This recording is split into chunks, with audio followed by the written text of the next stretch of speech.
حسب ما فهمت انه هي السيارة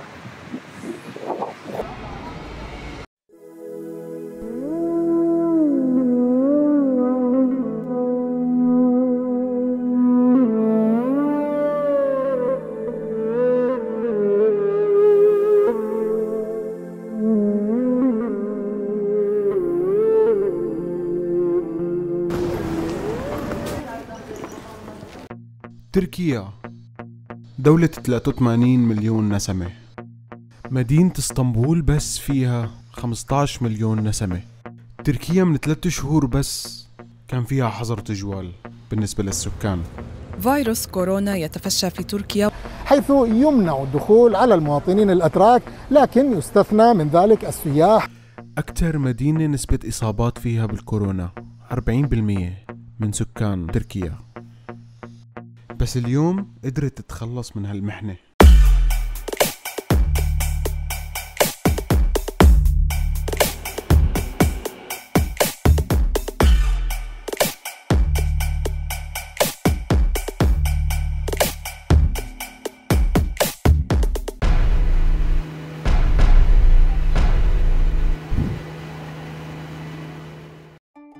اسطنبول مدينة المساجد، فيها 3000 مسجد.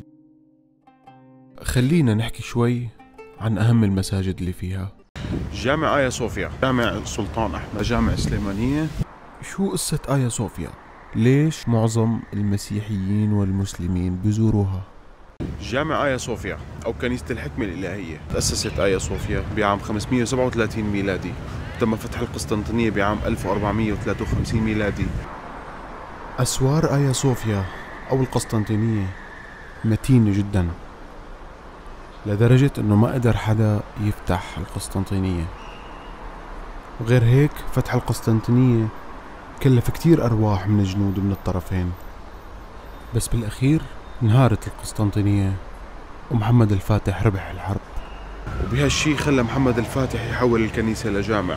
وبعد هيك قامت الدولة العلمانية في تركيا عام 1931، وقفوا المسجد بوجه المصلين لمدة 4 سنين، بعدين حولوه لمتحف.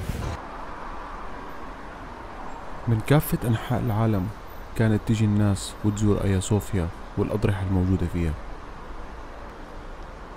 بس بعد هيك بعام 2020 الرئيس التركي أردوغان حول المتحف لجامع مرة أخرى.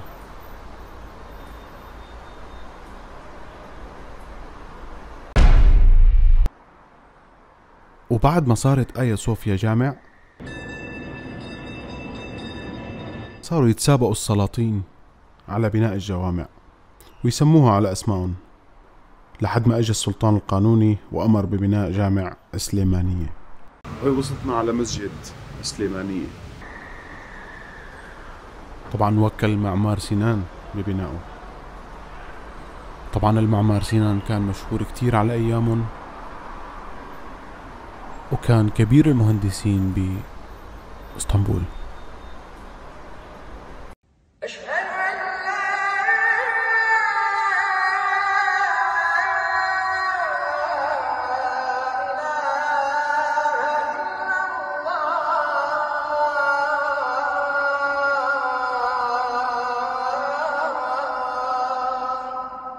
معمار سنان اكتشف طريقة القبب وأنساف القبب. سابقا لما كان يلقي الشيخ خطبة يعني يواجهوا مشكلة على طول بأنه الصوت ما يسمعوه العالم اللي آخر الجامع، وجدت معه طريقة القبب وأنساف القبب بهذا الشكل كمان موجود فوق. حلوا المشكلة لأنه ما كان في مايكات على أيام زمان ولا كان في معدات صوت. طبعا الشيء اللي بيميز هذا الجامع عن غيره، بيميز بإطلالته الفريدة من نوع، بتطلع على اسطنبول من الطرفين إن كانت الشرقية والغربية، وطر بنفس الوقت على البوسفور.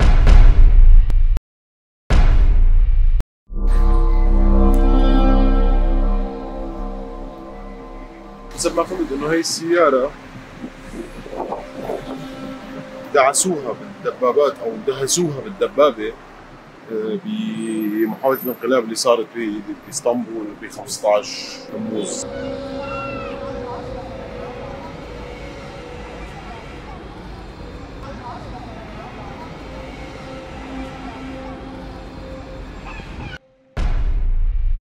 وهلا وصلنا على جامع السلطان أحمد، الجامع الأزرق.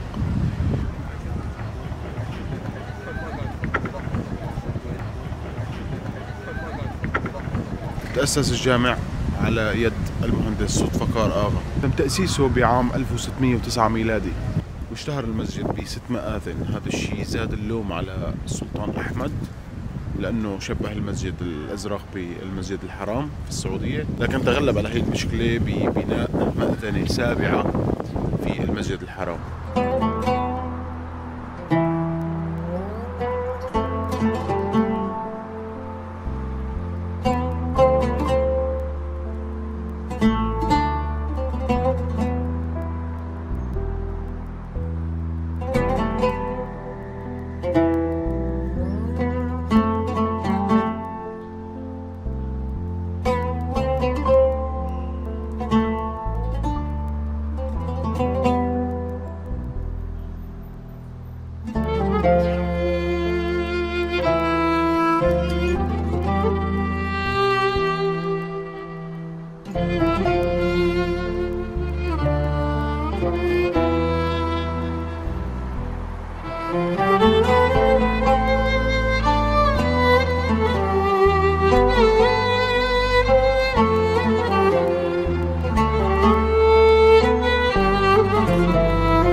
الذكاء الاصطناعي مو طبيعي وين صار. محطة جديدة لسه ما انعجقت، درايفرلس مترو هون في اسطنبول. طبعا بيمشي لحاله بدون سائق. رح نحاول نشوف اذا في سائق ولا لا. هيو اجى بالطرف الثاني لحاله. هذا هو الحاجز تماما اللي بيمنع العالم انه تلمس او تنط او تنزل لتحت.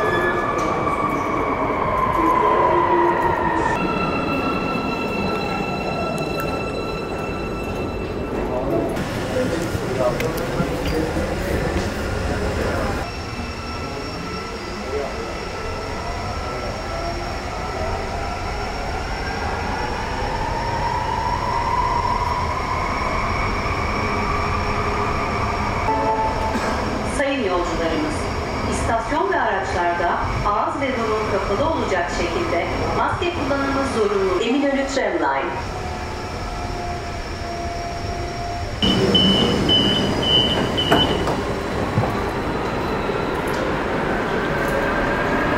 قطارات ماشية لحالها بدون أي حدا يسوقها من داخل القطار. طبعا أكيد في مراقبين. حتى باسطنبول في تل فري، يعتبروكم مواصلات.